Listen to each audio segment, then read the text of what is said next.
Kryeministja e parë femër në Japoni, Trump e uron, por pa i përmendur emrin, lajmi shkëlqyer për popullin japonez.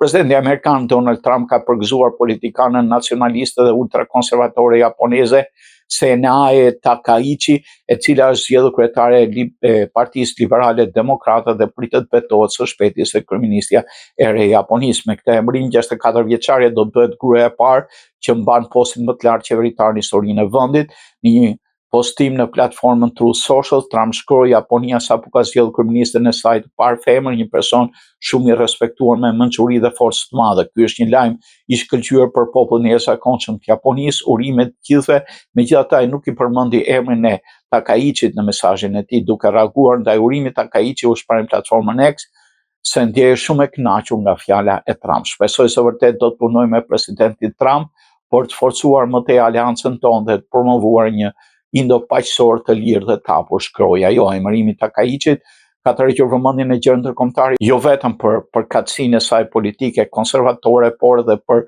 simbolikën historike që mbart fakti se do të jetë gruaja e parë në krye të qeverisë japoneze.